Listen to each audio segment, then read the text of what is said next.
Well, look what the Skitterskim dragged in. You look like you've travelled a long and hard road to see our camp. But you seem the stout and hardy sort, so come along inside. That's right, we're here to check in on the dwarves today. And if you were watching the first series of videos, you might remember some of the cards from the Dwarves of Osaia Lux.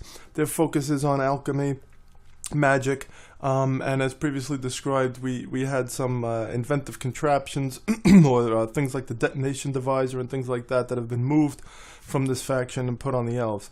So there's going to be a little bit of a different focus here. But you see they're a little bit combat heavy, but not by too much. And you see here I made notes of what kind of strikes and what kind of basically evades here they're going to focus upon. They're not going to be completely in this direction, but for the most part, the dwarf strikes are going to be attrition strikes. Whereas we see with the Canton Fields Brigade, the main strike was sabotage, and with the elves, the main strike is destruction. Okay, so these things are going to be varied between the three. There are 3 types of strikes and a corresponding 3 types of evade. And those 3 are going to be shuffled around between the 3 different faction groups to give them each a little bit of a different feel. Okay, so when we look at the dwarves, they're going to be very good at creating attrition, but they're going to be strong defenders against sabotage. Okay, now the number of strikes and evades also varies from group to group. And so you can see that the dwarves here have more evades than strikes. That's going to make them a strong defensive group. With the Canton Fields Brigade, it was 10 and 10. Balanced, even across the board. With the elves, they're going to be more strike heavy. 14 strikes to 6 evades. Alright, so they're going to be weak defensively. But the dwarves are going to give you strong defense, a lot of evades. And a lot of those evades are going to focus on the sabotage attacks, strikes, but not all of them. Alright, so let's take a look here. Alright, so we have Timbra. This is the first of the 2 faction leaders. Let's take a look at Timbra. Close front-on view of the beautiful dwarf female, robust, dark, reddish curls flowing from her head as if raised by wind. Her eyes aglow, and runic marks lit upon her face. She is dressed in dark, eclectic garb, and a jawline beard comes to a single braid upon her chin. Yes, folks, it's unfortunate, but the dwarf women do have beards, but they wear it well. Okay, so she's kind of a magical dwarf unit, very powerful magic combatant. Okay, and let's read our flavor text here. She cleaved the fray unfettered, as winds weave through the fronds, and when she paused, time took her cue and ceased its forward march. All went dark but for her eyes, and nothing pierced the haze, until there came a shrieking woe, and calls of hearty praise. Another excerpt from Dawn of Thunder. This was a flavor text that I had written not to be poetic. I had written it, and then when I read it back, it had a certain flow to it that sounded kind of like a poem, and so I reworked it into being an actual poem. For this moment upon which Timbra entered the battlefield, and kind of time stood still and all went dark, and her eyes lit up, and the next thing you know, the orcs are crying out in pain, and the dwarves are cheering in praise. Okay. A basic unit cost is 3. That's pretty basic. Whenever you purchase a tactics card, you may destroy a card in your hand or discard pile. Alright, so now remember, there's only 10 tactics for the faction group, and there's 10 tactics for the faction. Alright, and these are going to be, split up and shuffled up and all of that. So tactics aren't going to be coming up all that much, but they will be coming up enough where this ability will trigger. Alright, and this will give you an opportunity to kind of refine once again, kind of thin your deck out a little bit. Her assault formation is the Blooming Vine. The Blooming Vine formation methodically expands the defensive perimeter outward to cover a broader area. For each card with an evade ability played last in your calm or cunning ranks, reduce the total assault power of your opponent by 1. Alright, so it's a defensive formation. And again, this formation ability is coming into play at the end of the assault, after you've played cards before determining your total assault power. So it's only going to be referring to those last cards in your combat and cunning ranks. And if you have one evade card there, it's going to reduce it by 1. If you have one in each of these ranks, it's going to reduce their total assault power by 2. So it's limited to that too, but it could definitely swing it one way or the other. This could definitely help you defend, particularly since in assaults, when we are comparing those total assault powers, if they're tied between the attacker and defender, the defender is going to win. Okay, so if you could reduce them by 2, and you'd win on a tie, it's in effect 3 in a sense, if you think about it like that. Okay, because they would have to, you know, if you had evades in your final 2, they would have to, you know, out total you by 3 in order to overcome this and actually win the assault. So very strong defensive assault faction leader. Okay. And then the second one is Stonegaze the Battered. His basic unit cost is 5. He's kind of a gruff and rough guy. You see Rob Zombie, Jack Sparrow-ish kind of guy, steely-eyed and scarred, with beaten blackish armor, black hair, and a long matted beard. Alright, so he's a field man. He's Stonegaze the Battered. I mean, he's been out there. He's in the trenches. He's rushing out there and getting banged up. Alright, and so, you know, when he comes along, he's not all that charismatic. I mean, he's a guy who's out there in the dungeons fighting his way around. So basic unit cost is going to be pretty high there at 5. Whenever you evade a strike, the opponent discards the top card of their deck. If it's an elemental, that player gains an attrition. Okay, so when you evade a strike, they're going to discard. And elementals, as you know, there are 10 of them. They make up the entirety of your deck to start the game. So even if they can thin their deck out, these things are going to be showing up, you know, probably in every hand. You know, for most of the game, if not the entire game. So there's a good chance that when you flip it over, there'll be an elemental. And if so, they're going to gain an attrition. So they're going to pay for hitting you. You see what I'm saying? When they try to strike you, you're going to miss. They're going to miss, and then you're going to counter, basically. Every strike upon our armor will be redressed by our axe. Alright? That's Stonegaze. So as they try to attack you, you're going to come back even stronger. Alright, the assault formation is the Mortal Coil. The Mortal Coil formation circles in upon a specific target until it is destroyed. Alright, and the ability is choose one unit in your opponent's ranks to be destroyed. Simple as that. Alright, so you're just going to go anywhere in there. Now remember, even though they're layered, you can see their values. And their values are the only things that matter at the end of an assault. Aside from those last cards, which may have assault abilities that are like resonating. We'll see what that's about. But other than those last two, you're going to see basically what everybody's contributing. So you could just look and see if you want to pluck out a guy who's got 4 combat or 4 cunning, or if it's one of those last units in either rank who is having some kind of an effect on the total assault power because of his assault ability. You'd be able to clip him as well. Alright, so just choose one and knock it out. Alright, so that's Stonegaze the Battered. Those are your 2 choices for the faction leaders. Now we're going to come into the equipment. All of their equipment are going to be attachments. There's no just equipment that you can play here. The Elixir of Acumen. So again, alchemy with the dwarves. And part of that is going to be potions. But it's not all of it. Alright, they're spiritual alchemists. There's a much broader side to this this endeavor when it comes to the dwarves, but part of it will be the physical component, and elixirs will appear with the dwarves. Alright, so with the Elixir of Acumen, if you attach it to a unit, that unit gains +2 cunning and may have another equipment attached, because this isn't taking up any hand space or anything like that. And so he can drink this elixir and then still use another piece of equipment. Why, Drill Master, I'm noting an increase in courtesy. A welcomed side effect, to be sure.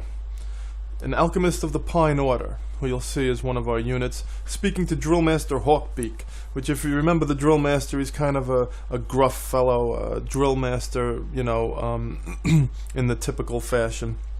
And so this increase in courtesy via the Elixir of Acumen, which is giving him more cunning. Okay. And now the Elixir of Expertise. The attached unit gains +2 combat and may have another equipment attached. So a reflection of the previous elixir, but this one gives you combat. Though the alchemists of Osaia Lux are best known for more esoteric applications of knowledge, their potions and elixirs are beyond reproach. Okay, so so yeah, a little bit of a bump in combat, a little bit of bump in cunning. Okay, and you can see there's 3 of the expertise and only 2 of the acumen. All right, that little bit of a leaning in the combat direction with the dwarves. All right, and now we have the blue steel halberd, which is their artifact. Okay, so its cost is 8. Oh, and I also wanted to mention with the artifacts. Oh, I did mention this about the artifacts having a defense that's calm or cunning. So the opponent can use combat or cunning to snag this artifact, and when they snag it, they're going to capture it, not destroy it, to get this 3 VP, and they're also going to get 1 influence. All right, so there's, you know, when this blue steel halberd comes out, you're going to want to grab it, you're going to want to protect it any way you can. The attached unit gains +5 combat, straight up, you know, big awesome weapon.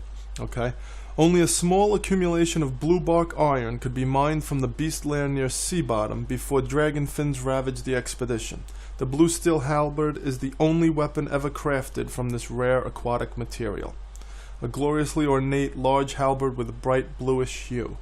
Okay, so this whole thing, sea bottom, you remember the dwarves of Osaia Lux are island dwellers, and they're sea miners. Okay, so sea bottom is the area where, like, the Uros live, if you remember from episode 9 when we looked at the lore book. These small aquatic creatures who work in concert with the dwarves to mine the sea floor.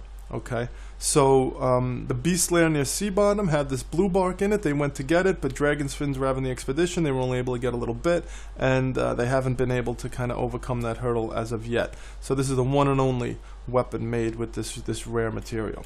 All right, and now here's a more generic weapon. There's 4 of these. The dwarven half halberd. Okay, the half halberd is a versatile weapon that doubles as a walking stick. Its popularity reaches beyond the warrior class, being ubiquitously carried by dwarves of all stations. Okay, so this is something that most dwarves have, you know.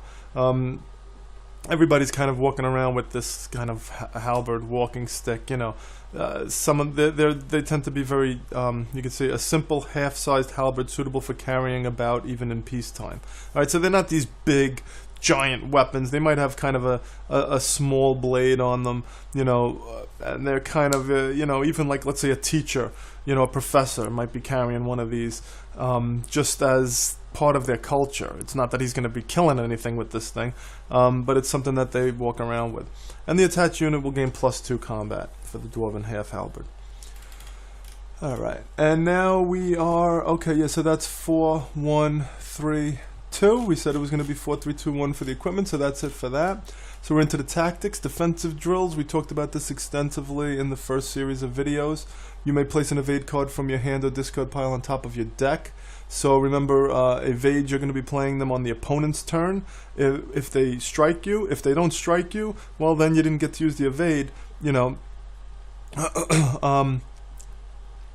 And so this might go to the discard pile, and then you would want to bring it back to the top of your deck for the next turn. Okay, so if you have evade cards in your hand that you didn't get to use, you can put it on top of your deck for the next turn, or you can grab them from the discard pile to put it on top of your deck for the next turn. This card is going to make them very defensive, because you could see the versatility of this, being able to have an evade card in your hand to protect you this turn, and then if you didn't have to use it, to put it back on top of your deck to protect you next turn. Alright, and this itself is an evade card. Okay, but now you're not going to be able to put this back on top of the deck because you have to play it to get this ability, and this ability only targets your hand or discard pile. It's no longer in your hand, and it's not in your discard pile. So you wouldn't be able to play this to send itself back to the top of the deck. But it also gives you +2 combat, +2 cunning. Okay, so very balanced tactic card, versatile for, you know, all purposes. And it's evade, attrition, destruction, and sabotage. This is an evade with abilities on all the different attack types, because it's defensive drills. Alright, so we practice all the different ways of getting around the enemy's strikes. Alright, if it's an attrition attack, you're going to draw a card. Okay, so if you discarded this, you're going to draw a card back, no loss. Okay, if it's a destruction attack, you may reveal another evade card in your discard pile and apply its destruction evade effect to this strike. Alright, so now this strike doesn't have a, it's not going to really do anything if it's a destruction strike, but it's going to allow you to choose another evade card in your discard pile and apply its destruction effect, evade effect. All right, so there are other evade cards in the dwarf set that evade destruction and have abilities associated with that, so you're going to have access to those. And if it's a sabotage strike, place the strike card just evaded into the active field. So he's going to make the strike to do the sabotage, and then he's going to lose the card. It's not going to be destroyed, but it's going to go back to the active field. You'll have an opportunity to destroy it or capture it if it's a unit, and then you or he's going to have to purchase it again. Okay. Drillmaster Hawkbeak on the defense drills card. All right. And now we go to Stewardship. Okay, now remember, tactics are always going to have this one higher defense than cost. You may shuffle an equipment card from your discard pile into your deck. Okay, so just stewardship over things, so grabbing an equipment and bringing it back into your deck from the discard pile. And this also has an evade. Sabotage. You may shuffle all equipment cards from your discard pile into your deck. So this ability is going to get a steroid shot if you use this card as an evade. Okay. Take good care of it, and it will take good care of you. That's from the a slogan by the Dwarven Shield Wardens. All right. So these are defensive units that we're going to see later, and they're talking about their shields. Take good care of it, and it'll take care of you. All right. So stewardship. Okay. Now, synchromysticism. Some of you may be familiar with this term, but it does have ties to esoteric alchemy, and it, there's a synchronicity idea here with this card. So it's going to give you +2 cunning right off the bat, because anyone who kind of embraces this idea, is a thoughtful, perceptive person, and so this is going to give you a little bit of cunning. In addition, reveal the top card of your deck. If it shares a card type with a card in your hand or one that you played this turn, draw it. Otherwise, you may shuffle this card into your deck. Okay, so this idea of synchronicity. You reveal the top card of your deck. If it shares a card type with one in your hand or one in your play area that you had in your hand and then played this turn, if it shares a card type, you're going to get to draw it. Okay, so that's synchronicity of things lining up. Alright, and now if that doesn't work out, you can shuffle this card into your deck. So you'll get another crack at it. Okay? In addition, you're playing it for this ability, and this +2 cunning is going into your pool. Alright, so it's in the pool, and then you still shuffle this card into your deck. You get it on another turn. And there's 4 of these, so this idea of this synchronicity is going to be coming up a lot. You're going to be seeing, the dwarves having this perceptive sense. This is going to be something that they're very keenly aware of, and it's going to be happening a lot. Okay? You're late for our meeting at Watch. I see fate has chosen another venue. That's Clayhost Roost, one of the captains of the dwarves. And he's speaking this upon the arrival of Keslin Deslo at the 3rd Battle of Stendon. So you could see Clayhost Roost is at Stendon. Keslin Deslo shows up at Stendon. And they were supposed to have a meeting at Watch. You see? So you're late for our meeting at Watch, and so am I, because I'm here at Stendon, and I see fate has chosen another venue because we're both here. So you see how events have lined up. Okay, that's synchronicity, where they were supposed to have a meeting. Each one couldn't make it for one reason or another, and was probably concerned about that they couldn't make the meeting. But then they both wound up in the same place anyway. Okay? So they don't have cell phones in this world to just text somebody and let them know I'm not going to be there for the meeting. So that alright. So anyway, here we go to the units. The basic unit is the Dwarven Mainstay. This is their most prolific basic unit at 4. You see again, this cost is always an asterisk because it's going to refer to the faction leader, what the cost of this card is. And that cost is whatever it says on the faction leader. In other words, there are ways that basic units could wind up out in the active field. And if they do and you want to purchase them, that's how you know what to pay. For the duration of the game, this cost is considered whatever the basic unit cost value is on the faction leader card. Alright, so you could purchase it back for whatever it is on that faction leader card if it winds up in the active field. The Dwarven Mainstay is just a generic warrior. It has +2 combat, it can be used to fortify, and it has an assault ability. If your opponent's combat rank currently has a higher total than yours, you must discard, they must discard a unit in that rank. Alright, so if they have more combat than you, then they have to discard a unit from their combat rank. Now that may be sufficient to bring them down to where you are. It may not. They're going to obviously choose one that has a low combat value if they can. But remember, they're trying to bring their best units to an assault. Alright, and they're fortifying with their best units. They're putting their best units in their reserves. So they may have all units with 2 or more. And they'll be forced to discard one of them. Also remember, when you play this is going to happen immediately. So they may put out a 4 first. Or they might have a 4 and a 3 out. And even though they have weaker cards in their hand, they haven't played them yet. When you drop this, it's going to be the state of the assault at that time. So if they currently have a higher total than yours, they're going to have to discard a unit in that rank. Okay? So you're going to want to time this right. Birth upon your steadfast will the burden of our stride, and thereupon the morrow's hope will lastingly reside.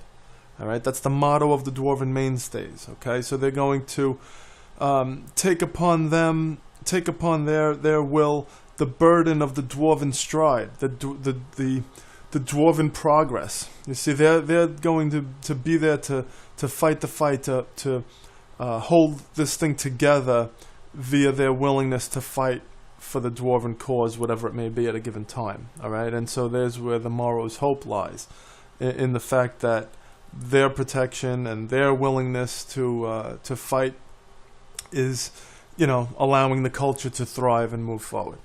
Alright. It's a fully gold armored dwarf with a large shield. Okay. Now, the Elucidator of the Occult. +1 cunning. Not that strong, but it is a basic unit, and it has a strike. Okay. It's an attrition strike. Choose an opponent to acquire an attrition and shuffle it into their deck. That's how attrition strikes are going to usually work. They're going to just give you one of those attrition cards. Okay, but now instead of it going into their discard pile, and then they have to wait to shuffle it back into their deck, and they could possibly target it with abilities that let you destroy a card in the discard pile, this attrition is going directly into their deck.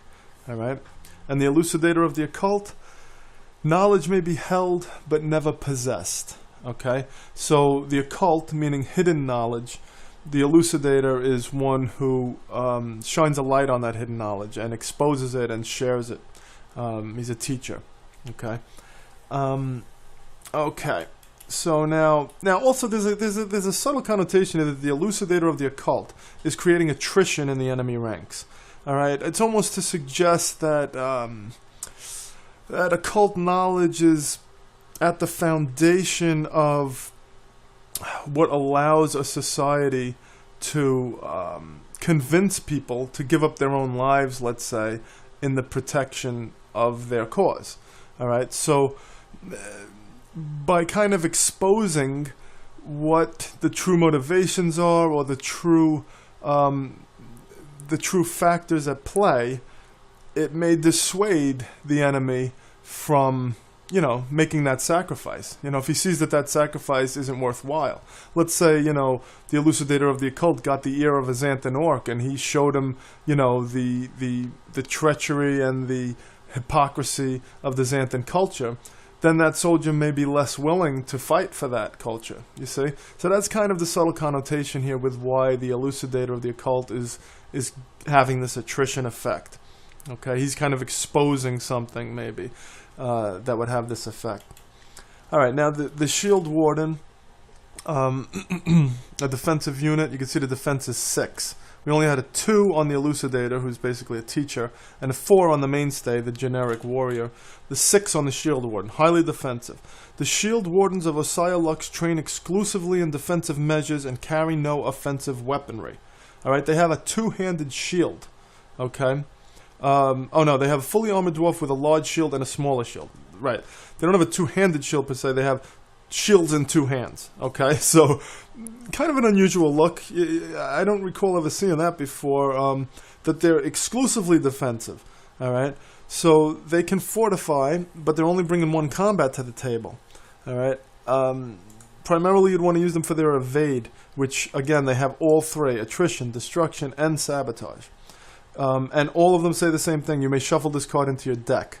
All right, so they are just a roadblock to the enemy's strikes. They are just going to evade any kind of strike, and they're going to just be resilient in that cause. They're going to be going back into the deck to come out again. And by going back into the deck, you can draw them on future turns and be all the more protected. Okay. Okay, so now we're going into the faction units. The Alchemist of the Pine Order that we saw before, there's 3 of these in the deck. Its Calm and Cunning is asterisked here. Alright, this unit contributes both Calm and Cunning for a total of 3 divided as you choose. Alright, so it has 3, but it's not just 3 combat or 3 cunning, it's 3 of whatever you want. So if you want it to be 2 combat and 1 cunning, you can do that. If you just want it to be 3 cunning, you can do that. Alright, so the Alchemist has a lot of versatility. Alright, and the Pine Order, I think we have a lore book entry here for the Pine Order. Let's see a little bit more about them. The Pine Order is an organization with roots that predate the Monolithic era. It counts many of the Dwarven alchemists of Osaia Lux amongst its members, as well as many mages of the southern guilds at dawn. It seeks to preserve and expand knowledge concerning the nature of the self, the universe at large, and the connection between all things. Natural law, synchromysticism, and causality are among its many areas of focused study. Okay, so an ancient order that predates the Monolithic era. So we're going back, okay, into antiquity. All right, and so it's assault ability if you bring it to an assault. If this is the last card in either rank at the end of this assault, you may combine the totals from both your ranks, divide it in half, round it up, and use that value as your total assault power. Now, when you have an asterisked unit, an asterisked value, it's going to be 0 in an assault. You're not going to get this ability because this ability does not come into play during assaults. Only assault abilities come into play. So you can bring this to an assault and put it in your calm and cunning ranks, but it's not going to be contributing anything.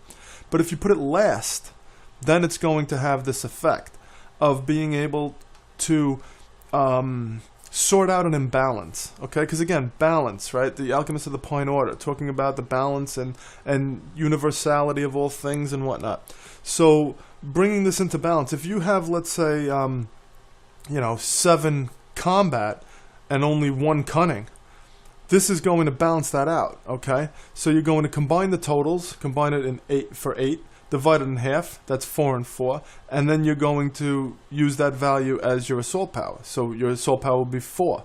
Whereas with 7 combat and 1 cunning, there's only 1 match there. The 1 cunning only matches 1 combat. You would have had a total assault power of 1. Now you have a total assault power of 4. Okay? So you can even work around this card. Maybe put this card in your reserves, if you're going offensively, or, put it to fortify if you're working defensively, and kind of work around that, where maybe you want to hold on to all your combat cards, where you'll be able to defend pretty strongly with just cunning if you had this card there. You could rack up a lot of cunning and just have a little bit of combat, or even no combat. Because it says you're going to combine the totals from both your ranks. Well, one of those totals could be 0, the other one could be 8. And then you divide it in half, still 4. Okay, so being able to use combat and cunning together to kind of even you out if you're imbalanced in an assault. Okay, now we're at Drillmaster Hawkbeak. We've discussed him previously. He's got 4 cunning and 2 combat. He's a 9 defense unit. You can see a spread of 2 here. We had no spread on the Alchemist, but his defense is very high. He can fortify. He's notorious. He's their one and only unique unit. You may search your deck for an evade card, reveal it, then shuffle your deck and place that card on top. Alright, so you can just get an evade card from within your deck and bring it to the top of your deck. Alright, because again, he's a highly defensive guy. He's the drill master. But he has a strike, an attrition strike. Choose an opponent to gain an attrition. Okay, and that's that. Recruits quickly learn to avoid drawing the drill master's attention, but none dare to ignore his call. You may remember that. And he's 7 VP. Okay. Now, the defensive field right and the offensive field right, we've spoken about these previously at length. I don't believe much has changed here. We'll read through it quickly. Although we did line them up here with their cost at 6. It's just that the defensive field right has a defense of 8, whereas the offensive has an equal defense at 6. All right, but we did want them to kind of mirror each other a little bit, and so we lined them up. We also didn't want him to be at 7, which he previously was, because that would bring him up to 2 VP. And it just, he's not a unique unit, and he's not really, it just didn't seem to warrant it, so we kept it at 6. So he's got 2 cunning. He doesn't have combat, but you may place this card into the battlefield to grant +1 defense to all of your faction's units and captains in the battlefield. Now you say, well, why would there be units in the battlefield? Well, he's in the battlefield. You may place this card into the battlefield. And there's 5 of these, which is incredible. I mean, there's a lot of them. Again, the Dwarves are a very strong defensive group.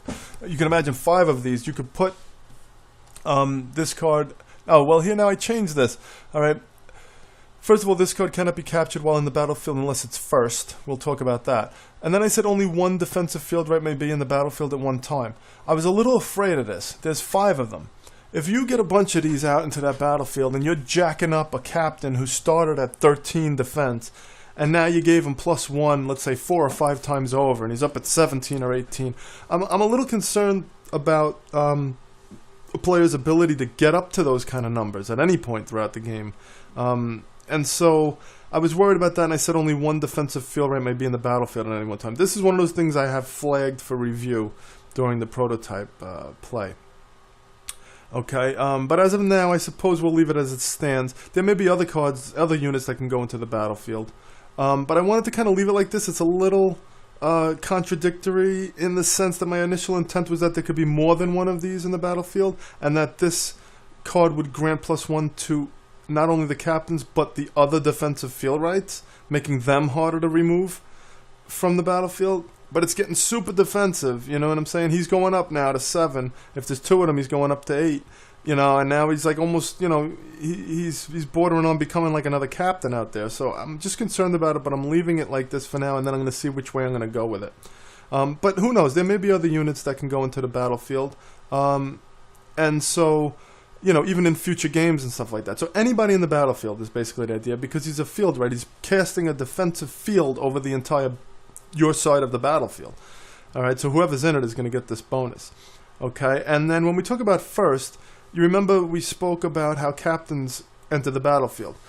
The first captain that enters the battlefield from each faction are going to be next to each other, and all other captains that enter the battlefield are going to enter to either side of those first 2 who came out. All right, so they're going to be going to the left for the champions, they're going to be going to the right for the Orc war clans. Okay, so the first ones are the ones that are facing each other. Everybody behind them is either in the middle or last. Okay, that's the terminology that we're using. All right, so when that first captain is removed from the battlefield, the other ones are going to move up. Okay, there's going to be that flow to it. As captains are removed, the ones behind them move up. And so he's going to, let's say, come in behind 2 captains. Well, if each of those 2 captains get captured, he's going to move up and be first. Now, if he's first, then he can be captured. If he's behind everybody, he can't be captured. He's just back there casting the field, and he's being protected by those captains. All right, so he cannot be captured unless he's first. And he also has an evade ability because he's defensive. Destruction evade, return this card to your hand. So instead of having to discard it to get the evade, you're going to get to evade it basically by revealing it. And then you're just going to get to keep it. Okay. Defensive field rights cast protective magical auras around allies, but have little offensive capability of their own. Alright, so they're going to be relying on those around them. And then there's 4 of the offensive field rights. So you see these units make up a large portion of the Dwarves, these magic units. +3 combat, the offensive field right. Alright, and he has this strike. Sabotage. You may place this card into an opponent's play area to reduce the common cunning of all their units by 1 during their next action phase. While in an opponent's play area, this unit may be targeted for capture. At the end of their action phase, if this unit has not been captured, place it into your discard pile. So it's going to come back to you. And if you remember during the first video series, I described this effect in this way, where the enemy wouldn't know what happened to them. He casts this field out over the enemy, and he says, I feel weak and hungry, and I don't know why. That's the Concord fighting orc. Alright, so he doesn't know what's going on. This field is affecting him, this aura, but he doesn't understand what's going on with it. Alright, so this is actually going into an opponent's play area. We discussed this previously, but it's a cool ability, and we added in this little, this idea that it can be targeted for capture while it's in their play area, because there should be some risk associated with that. You're going into the enemy camp, alright? If they can catch you, they catch you, alright? But if you survive the action phase, then it's going to go back to your discard pile, and you're going to get to do this again on a future turn. And the veteran of the Border Blight Skirmish, you might remember him, the old, the milky-eyed old dwarf from the Border Blight Skirmish, which was a battle that happened a long time ago in the Dwarf lands. We gave him +3 cunning, so making him a very strong cunning unit. And other units you play or have played this turn gain +1 common, +1 cunning. Alright, so however you want to use those units, remember they can only use their combat or cunning, but both of them are going to be bumped up by 1 for whatever they want to do. And if you bring them to an assault, you may place a unit already played this phase into your hand. This effect may only take place once per phase. So the idea with this is, when you play units in an assault, their effect comes into play immediately when you put them down. So by taking a unit back to your hand, you're going to get to put it down again, and it's going to have its effect again. Because otherwise it wouldn't make any sense. What's the difference? Once you put them out there, you're going to bring them back to your hand and just put them out there again. So it wouldn't make any sense. But if you do this on somebody who has an assault ability, then you would be able to get that ability again. The problem is there's more than one of these veterans. I didn't necessarily want there to be more than one, but remember, with the 5, 4, 3, 2, 1 breakdown, we can only have one unique notorious unit in the faction group. So we couldn't have Drillmaster Hawkbeak and the veteran of the Border Blight Skirmish, and I figured there could be more than one veteran of the Border Blight Skirmish, but there can't be more than one Drillmaster Hawkbeak. So we made this a ×2 unit. It's still few of them, but there's 2 of them. So maybe they both came together. Maybe they're brothers, and they moved to Canton Fields from the Dwarf lands. But the problem with that is if you had both of them, then you'd be able to kind of loop this effect. You see what I'm saying? You'd be able to put this down, and then bring back, another veteran of the Border Blight Skirmish, and then put him down, and then he'd be able to bring a guy back. You'd be able to basically loop abilities, over and over again. So I didn't want that to happen, so I said this effect may only take place once per phase. So you could just do this one time. Alright, okay, now we're into the captains. Gleenhelm, the Twilight Sorcerer. Defensive 12. His arrival effect, each opponent discards 2 cards at random. Okay, so that's going to limit both of them in a team game. Alright, so that's pretty significant. Those 2 turns are going to be pretty weak turns for them. Its turn ability, choose a beast unit in the active field. You may play this unit during your action phase. A unit played this way cannot be purchased this turn. So if there's a beast unit out in the field, Gleenhelm can take control of that beast temporarily, and you can play it during your action phase, which is the same phase that this is happening. Alright, so you'll be able to play a beast, but then you can't purchase that beast. But remember, if you're in a team game, let's say, or even if you're just playing by yourself, on the following turn of your faction, this is going to happen again. So when Gleenhelm's out, you might want to leave that beast out there and never purchase him. Keep playing him with this ability. So you get to play him every single turn. He'll in effect be an additional card in your hand that you get to use over and over again. And we'll see how these things play out, these interactions. I mean, this thing's got to be play tested hundreds of times. We'll see if there's some little kink that screws this up and we wind up destroying the game with this thing. I mean, we don't know. We're taking a shot in the dark here to see what's going to happen. We try to think this thing through, but no amount of thinking will compensate for the lack of playtesting. Again, I like to sit down and write cards, so I just went ahead and wrote everything. All right, a lot of this may have to be changed. Okay, but we'll see. Right now, this seems like a fun idea, and hopefully, it won't break anything. And then his activate ability: play any card in the active field. Simple as that. Cards played this way cannot be purchased this turn. So again, it's kind of a steroid shot to this ability. Now it's not just beasts. Play any card. Can be an equipment, could be a tactic, could be an enemy's card, could be your card, could be any card. Alright, very strong ability, potentially. Gleenhelm's mastery of the delicate balance between light and dark magic is only made possible by his unsurpassed prudence and wisdom. Okay, so this delicate balance is only made possible because he's responsible with it. All right, but he can play cards of the enemy's faction, light and dark magic. He can touch on both.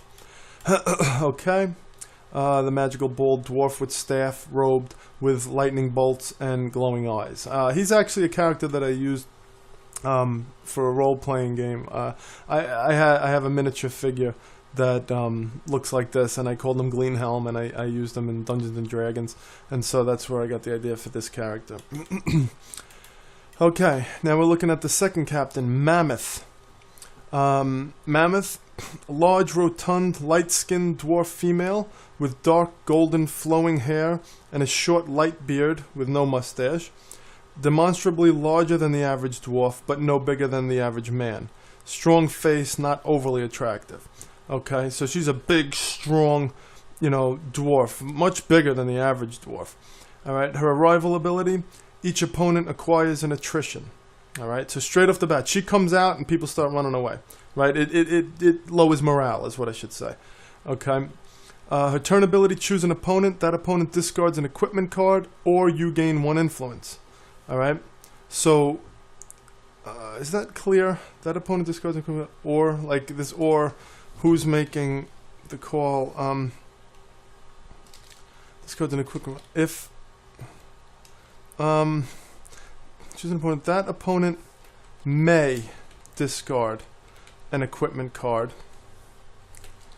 If they choose, let's say if they don't, because if they do not, you gain 1 influence. Because you say if they choose not to, but it may not be a choice, they may not have an equipment card. Alright, so that opponent may discard an equipment card. If they don't, you gain 1 influence. So it's up to them. If they have an equipment card and they don't want to lose it, they're willing to give you an influence, then they give you an influence. If they don't have an equipment card, you're going to get an influence. So this isn't going to fall flat. And then if you do get an influence, look what you can do with it. You gain +5 combat. So again, a very strong unit similar to Wyvern. Okay? That's right, whelps, come to Mammy. Okay? So, Mammoth, the idea of a big, large creature, and also this Mammy, right, would be like her nickname, for herself at least in this case, and probably by everyone in the dwarf faction, I would guess, faction group. So this kind of dual use of the language here, all right, the big, large creature, but also a Mammy, like the big, hefty woman figure, right? Okay, so so that's 14 defense, giving us 6 VP, so pretty strong. Gleanham had a 12. Here we got 14, and now Mossberg has 13. Okay, Mossberg, black male dwarf with full, wiry, high-growing, squarish beard and full, uneven hair. Very muscular, noble warrior dwarf. Okay. Upon arrival, Mossberg, each opponent discards their deck, then destroys an evade card in their discard pile. Alright, so what this is going to do is get at any evade card they don't have in their hand. If they have an evade card anywhere in their deck or discard pile, this is going to get it. Alright, and they get to choose which one, but they're going to have to destroy an evade card. Alright, so he's kind of an offensive unit, and he's bringing down the defenses of the opposition. Each turn, discard a non-attrition card to gain +3 combat. Alright, so you can discard any card as long as it's not an attrition card, because remember, you have attrition cards in your hand at this point, because turn abilities happen before you do anything with your hand. There is one thing here. Let me see something. When we go into our elementals, this card must be played at the beginning of your action phase. Alright, so we're going to have to rework this a little bit if we want this to work out the way we initially intended. Because the action phase is the captain turn abilities and then playing cards. So, beginning of your action phase would happen before captain turn abilities, which means any attritions would have already had their effect before Mossberg's ability came into play. Alright? So, we wouldn't have to say discard a non-attrition, because at that point you would have no attritions. Now we could just say discard a card to gain +3 combat. We never intended for him to allow you to discard attrition, so that would be fine. This whole interplay would be okay if we don't want him to allow you to discard attritions. I kind of wouldn't mind him allowing you to discard attritions, because my idea of him, if you read it here, put down your packs, the raid on the guard post is cancelled. Seems Mossberg woke up early and went ahead of the march. There's no one left to fight. Alright? So he's a very strong, inspirational, warrior with a lot of gusto. His inspirational ability, like seeing him out there taking down 10 guys at a time, it may have a morale boosting effect. He may allow you to discard an attrition card. That would be pretty interesting if he could. Now, it is every turn, so that's a little dangerous, because while he's out, you would always be able to discard your attritions, and unless you had 2 of them in your hand, you would be avoiding attrition effects while he's out. But it's only while he's out. All the more reason for the opponent to try and whack him if they're trying to, load you up with attritions. I kind of wouldn't mind him being able to discard an attrition for this. But if we wanted that, we would have to somehow get this to happen before attritions. Which means when we talk about the action phase, we'd have to have, instead of attritions happen at the beginning of your action phase, they'd have to have at the beginning of your play cards step. Which is fine. It gets a little, a little clunky there, but not really too much. I mean, there are steps to each phase, and things can happen in certain steps. I mean, there's nothing wrong with that. So, might want to kind of red flag this to take a look at it. And what we're going to do with that. So I'm just going to make a note of this, and then we'll deal with that at another point. See if we want Mossberg to help you boost morale by discarding attritions. Alright, and then his activate ability. Choose an opponent to reveal their hand and discard all units with a cost of 5 or less. If no cards are discarded, gain 1 influence. Okay, so again, just a safety net there, and not even a safety net because you do this on purpose. Although no, it is a safety net because you're doing this on purpose, but you don't know what they have in their hand. So it could fall flat. You paid 1 influence, then you get nothing. So this way, if it does fall flat, you get your influence back. So if it didn't work, you get a refund. Okay, they're going to discard all units with cost 5 or less because he's a very strong warrior. If they're not strong enough, they're going to, not be able to get around this guy. Alright. Okay, and so VP6 on him. Now we have Roost, Clay Host of Tenure. Okay, so we were talking about Clay Host Roost earlier. Let's take a look at him. Old but strong and fierce, white-bearded, white-haired, red-brown skinned dwarf. In pilgrim's apparel, kneeling, hands upon the ground above a glowing symbolic circle, pale green light emerges, casting an eerie glow upon his roaring face. So you can imagine something like Full Metal Alchemist. These scenes where it's like all dark around, but there's the symbol on the floor, and he's standing over it, maybe with his hands down on it, and the light is shining up on him. That's Clay Host Roost. Okay, Clay Host. He deals with land. All right, so those markings on the ground. All right, an alchemist who deals with the land. Arrival. Add 3 cards to your faction's row of the active field. Alright, so he's just going to bring 3 cards into the active field. He's going to give you more, more to choose from. There's also, that speeding up the arrival of the next captain by getting cards out of that faction deck. And his turn effect, draw cards equal to the number of different elemental cards in your hand. Now again, see here we would want attrition cards to come into play after turn abilities. Instead of being at the beginning of the action phase, we'd want them to be at the beginning of the play card step for this, because there are only 3 elemental cards. So if attritions are gone already by this point, then it's only the 2, Might and Guile. So you'd be drawing 2 cards. It would be cool if we could count attrition in this, so that way when you're drawing cards, you'd be drawing a card for that attrition. So when the attrition makes you discard, it would be compensated. See? That would help the dwarves be more defensive once again, because those attritions are strikes. Alright, and by counteracting these attritions even after you get them, if you couldn't evade them, you could still counteract them with Clay Host Roost and Mossberg if we have those attritions triggered during the play card step. Alright, so now I'm really leaning towards that. Because it would make them even more defensive. And now we'll see if they're too defensive. I don't know. We'll know when we play. Okay, so if you have a Might and a Guile, you're going to get 2 cards. If you have just a Might, you're going to get a card. If you're all full of elementals, you're not just going to get a whole bunch of cards. The most you can get would be 3, because it has to be different elemental cards. Alright, activate for 1 influence. This ability, opposing captains lose any bonuses to their defense this phase.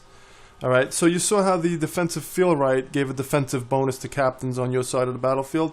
Well, the orcs are going to have certain cards that will grant defensive bonuses to captains as well.